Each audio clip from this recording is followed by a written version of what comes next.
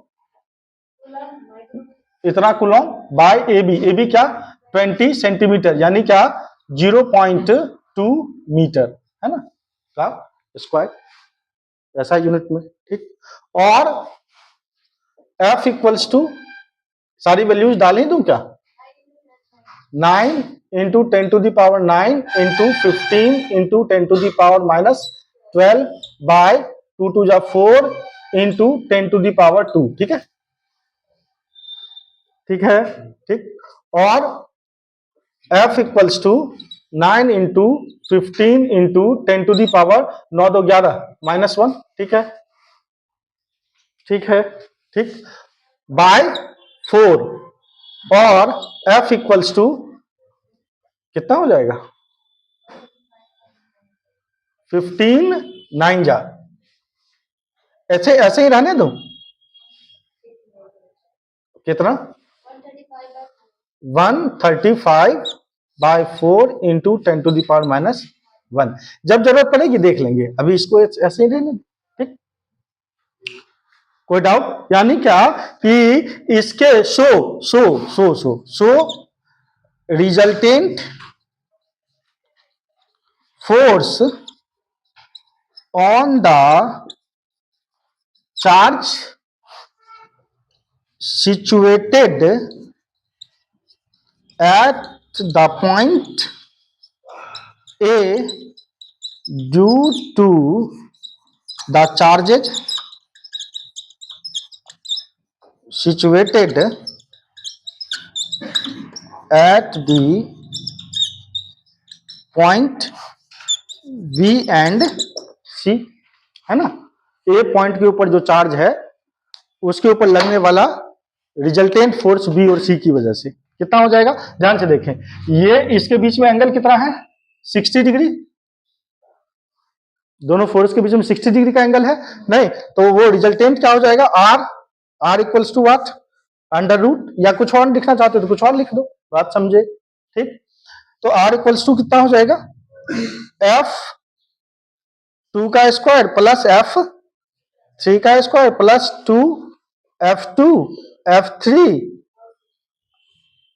cos 60 degree, है ना, इसका मतलब कि R इक्वल्स टू, अच्छा जो जितना F2 है उतना ही F3 है, हमने F मान लिया है, बात समझ पाए, ठीक, अंडर रूट F का स्क्वायर प्लस F का square plus 2 F into 1/2, cos 60 की वैल्यू sin 30, 1/2, 2 से 2 कैंसिल, और R equals to under root 3F square, ठीक, और resultant force R equals to F√3, समझ गए, बात समझ में आया, कोई डाउट, अगर इसी मैग्नीट्यूड का फोर्स अपोजिट डायरेक्शन में लगे तो वहीं रुक जाएगा,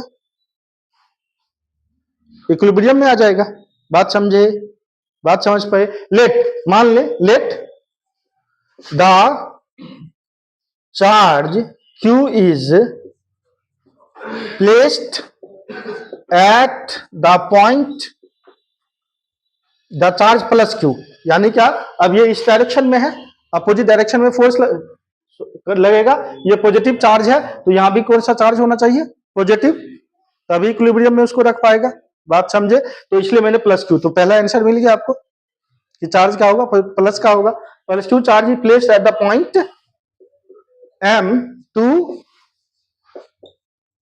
keep the charge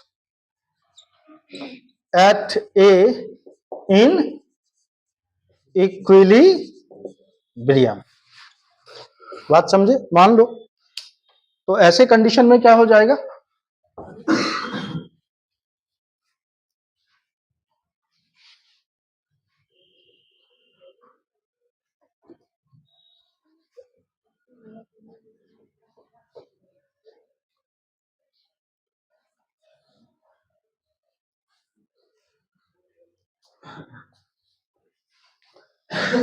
यहां से डाटा क्या आ जाएगा, यहां से डाटा आ जाएगा इसका मतलब ये कि show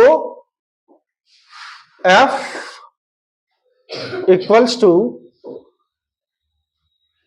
thrice F equals to, अब इसको मैं लिख दूं आर, आपको कोई प्रॉब्लम? रिजल्टेंट को आर से रिप्रेजेंट कर दिए थे F2 और F3 के रिजल्टेंट को, बात समझ पाए? और यहां F किसके लिए लिख रहा हूं? इस और इस चार्ज के बीच में लगने वाला फोर्स हमने किससे इंडिकेट कर दिया? F से। समझ गए? बात समझ में आया? ठीक, F इक्वल्स टू आर, और F क्या हो जाएगा? K,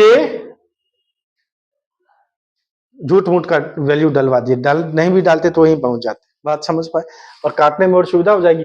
K 9, ऐसे लिख ही देता हूं पहले, K इंटू क्यू, क्यू कितना? Q into 3 into 10⁻⁻6 by R. R क्या है ये निकालना पड़ेगा, है ना? वो कितना है? ए एम का square equals to R, resultant F√3। समझ गए? बात समझ में आया? ठीक, और के 9, क्यू को बाहर कर लूं, क्यू इंटू 9 इंटू 10⁻9 इंटू 3 इंटू 10⁻6 बाय एम। ये 20 है तो एम इस ट्रायंगल में जाएंगे, ये कितना है? 20 है तो ये कितना हो जाएगा? 10। तो एम कितना हो जाएगा?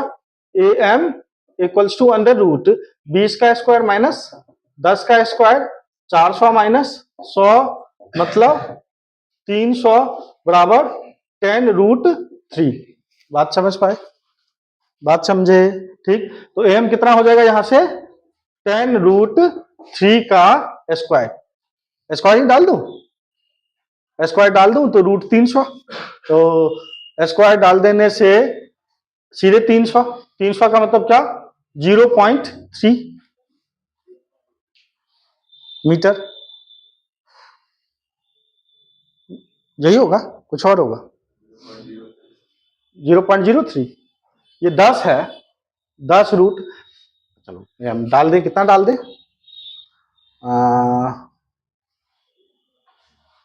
10√3 का स्क्वायर इक्वल्स टू एफ। ध्यान से देखना, एफ निकल कैलकुलेट कर लिए हो आप, कितना? इतना 135/4 इंटू 10⁻⁻1, यानी 135/40। बात समझ गए? इतना कैलकुलेट करके आ रहे हो तो Q बराबर क्या हो जाएगा? और Q इक्वल्स टू क्या? 135/40 इंटू 300, ठीक है? ये ऊपर जाएगा तो 300/9 इंटू 10⁻9 इंटू 3 इंटू 10⁻6। कैलकुलेट कर लोगे उतना कूलम आंसर आ जाएगा। समझ गए? बात समझ में आया? कोई डाउट? लिखना चाहते हैं तो लिख सकते हैं। ठीक, आगे बढ़े क्या? और एक दिन रखें डाउट के लिए।